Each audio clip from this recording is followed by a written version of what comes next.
Hey everybody, today we have a really fun lesson for you. We're going to talk about a topic that I loved using in the community. I probably equally loved using it in sales, and it was equally effective in both. Now today we're going to talk about how to get somebody who is starting to be a little bit disobedient. Somebody who, when you're leading them a specific way, they're starting to get a little rebellious and they're straying from what you're asking them to do. Today we're going to talk about a concept that we call the freeze out. Now the community, we use this all the time. We would be talking to this girl. It could be either a one-on-one situation or in a group. There's attraction being built up. There's interest. There's flirting. And then the girl would say something that I don't even always take it seriously, but it was an excuse for me to really reinforce my high value. So we're talking to this girl. We're flirting. We're having a ton of fun. There's a ton of interest and attraction going on. And she says something or does something that kind of violates my own constitution. And what I mean by that is I actually had a list of what I expected from people in my life, whether they're girls, guys, what have you. And for the girls in my life, things that I did not want them to do. And so I'm talking to the girl, everything's going great, and she just picks one of those things right off my list. Now I could sit here and tell her, hey, you just violated line number 7 on my constitution of things that I don't tolerate.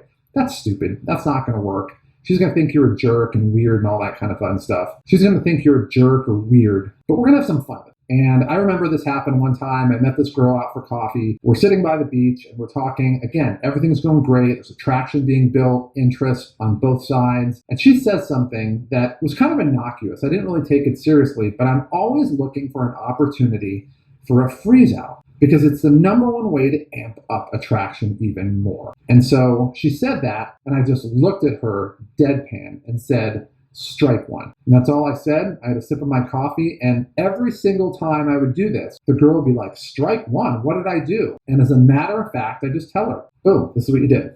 Didn't really take it seriously. I wasn't emotional. And I said, you deserve strike one. And I said to her, somewhat serious, but not really, like, you really want to be careful. You don't want to get to strike 3. And I just pick up the conversation where we left off before she started strike 1. And at this point, I'm having a conversation about whatever we're talking about, but I know she's totally locked in on strike 1. And the magic behind this is that you're having a conversation with this high energy level. You're both having fun. Traction's being built up. There's a lot of energy there. And once she hits strike 1, you take that level down a few notches. Now, you don't become a mute or a mime, but you drop the energy level, and she's going to notice immediately. And there's going to be 2 things going on inside her head. Number 1, what did I do to mute out our awesome time that we've had so far? And I really want to get it back. And she's going to want to earn herself into my good graces. But on the other hand, this strike 3 is just absolutely insatiable in her mind. She's going to want to know what happens on strike 3. And she doesn't know, and I'm not telling her. And a lot of times they'll ask, what happens if I get to strike 3? And I just tell them, you really don't want to know. And I just jump back into the conversation as if that strike 3 conversation never happened. So what happens after that is she's going to hit strike 2. Number 1, I think she kind of wants to hit strike 2 because she's a little bit on this path where we're not on the same conversational path we had earlier.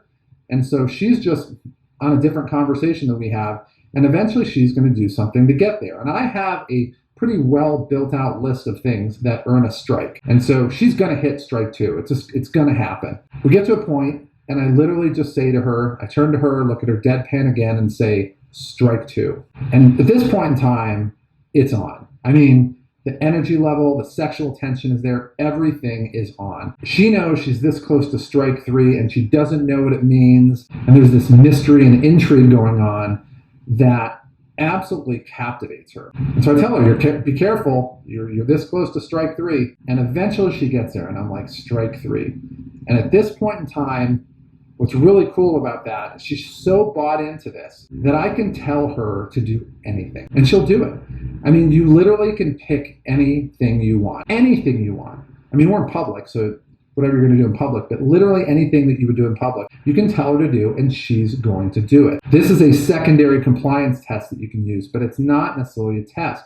You're telling her to do it. And she's hit 3 strikes that are genuine things on my list. If at a point in time where she just doesn't follow through, it really never happened all that often. often. But if there was a situation where she actually didn't follow through, we're going to take that freeze out to another step. And it's going to let her know that even though I'm being serious, but I'm kind of joking, if there's something where I tell her, okay, you hit strike 3, this is what you need to do, and she doesn't do it, it's time to really freeze things out and take it a little more. It doesn't mean you're going to be a jerk about it, but in order for her to get the energy and the fun and everything of that initial conversation back, she's going to have to proactively do something outside of her normal comfort zone. And she will do it. It happens all the time. And sometimes it was something as innocuous as you're paying for lunch. And I would just, at that point, I never announced it, but we're bouncing. We're going to grab some lunch and she's paying for it. And that pretty much happened all the time. Or I could tell her to do something on the spot and she would do it. And again, it's another secondary compliance test, but it really elevates the sexual tension and the intrigue and the attraction going on in that moment. And that's all fun to talk about, but what does that have to do with sales? It's a great question. In sales, it's the same thing. Now, the only difference is the prospect you're talking to has this presumption that all you're looking for is a sale. But one of the things that I would highly advise you to do is to have that constitution written out. Have things that you don't tolerate. It could be something where it's lying, blowing off a meeting, could be anything on there. It could be anything you want to add, but you want to have that written down somewhere where you can memorize it and then just internalize it. And when somebody violates one of those, you get to have a little bit of fun with them. You're going to say strike 1. And what it does is it reshapes the conversation where they're not expecting that. They don't ever run into a salesperson that says strike 1, and you get to have a little bit of tongue-in-cheek fun with them and just tell them, hey, I was having a great time, but you take one of these things off my list and, you don't want to get to strike 3, but you don't say it seriously, like you're going to take a bat to their car, but you say it where they know you're kind of joking, but it's kind of a mixed signal so they can't really tell, but you're saying it in a funny way so they know that somehow whatever you're talking about is fun. And although you're not going to have a sexual tension dynamic to this, you are going to have a little bit of unresolved outcome tension where the person's not going to know what to do. So as you're setting up strike 1 and strike 2 and strike 3, a lot of it could be something where it's things like giving an objection, like strike 1, you gave me an objection. That's, I always tell people that when they give me an objection, it's just them telling me that they don't trust me. If you don't trust me, we can head off right now, but if you do, you just hit strike 1 and you say it funny,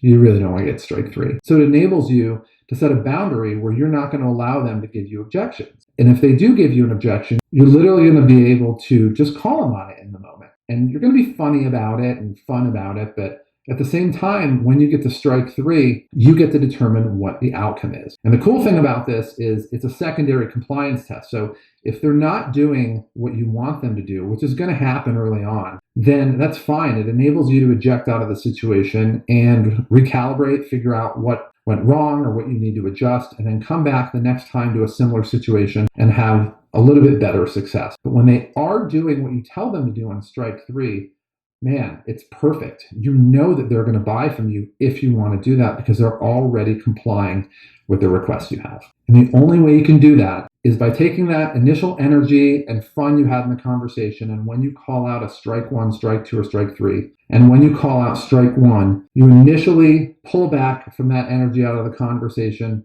and they know that it's missing, and you're explaining what happened, but you're being funny about it, and enables them and gives them a pretty clear directive that if they want to get that back, it's a very short path to get there, but they're going to have to do things according to your constitution. And so it sets you up at the alpha. It gives you affirmative confirmation that they want to buy from you, and they will buy from you. And it lets them know that you're fun, that you're a fun person to work with. You're not going to have some weird, tense conversation with them. And in the end, it really instills a high sense of trust and of value with who you are. These people that respond to you are going to be the people that are high referring, low maintenance, and are going to be the base of your ideal clients.